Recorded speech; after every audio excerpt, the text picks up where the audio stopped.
Viktor Gromov, a 30-year-old engineer, never imagined that his calm life would one day be disrupted so dramatically. One rainy autumn night, as he was returning home from a business trip, his old car, coughing and smoking loudly, suddenly broke down on an abandoned road. Searching for help, he noticed a dimly lit building on the horizon, a rundown psychiatric hospital lost among trees and dilapidated structures. As Viktor entered the building, he was enveloped by a disturbing, barely perceptible smell of rot and mold. Upon stepping into the lobby, he saw cracked walls, peeling paint, and scattered medical instruments. The silence was broken only by the sound of his own footsteps echoing down the empty corridors. Viktor sensed that something was wrong, but realizing that this was his only hope for rescue, he continued his exploration. After several hours, he realized that the hospital was a vast labyrinth. The walls seemed alive, the floors were covered in layers of dirt and debris. From time to time, he heard strange noises, creaks, rustling, and even faint whispers that seemed to emanate from the hospital itself. Suddenly, he noticed that some doors were locked and noises could be heard behind them. Trying to find an exit, Viktor discovered that entering certain sections only raised more questions. One such room was filled with medical journals and scribbled papers describing horrifying experiments. Soon, Viktor realized that monsters inhabited the hospital.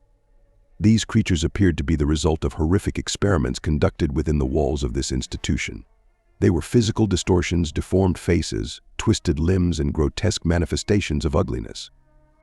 These creatures crawled through the corridors, their eerie rustling and hoarse groaning freezing his blood.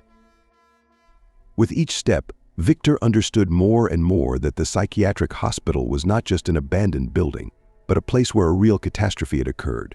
He found records describing not only medical procedures but terrifying experiments aimed at creating perfect humans. Experiments conducted on patients had turned into a catastrophe, transforming them into something horrible and uncontrollable. As Viktor delved deeper into his investigation, he witnessed many nightmares. He discovered underground laboratories where corpses, recently lying on operating tables, were found, and some monsters were perhaps the results of still ongoing experiments. Horrific images of the events that led to the creation of these creatures began to form in his mind. Viktor decided that his only chance was to find a way out of the hospital and uncover who was behind these experiments. He made his way to an archival office, where he found old reports and records. From them, he learned that the hospital had been shut down after a series of horrific incidents, including the disappearance of staff and patients, as well as the terrifying results of experiments. In the end, Viktor confronts the most frightening creature, the one who once led the experiments. This being, which was once human, now represented a horrifying combination of science and darkness. It controls the hospital and all its inhabitants. Viktor realizes that his presence was part of yet another terrifying experiment, the goal of which was not just survival, but transformation into a new monster. In the finale, Viktor discovers an exit, but his hope for salvation turns out to be in vain. In the very last moment, he realizes that his own body is beginning to change, and he is becoming part of the experiment. Ultimately, he himself turns into one of the creatures that once hunted him. He is forever trapped in this hellish laboratory, and his former life becomes just a vague memory.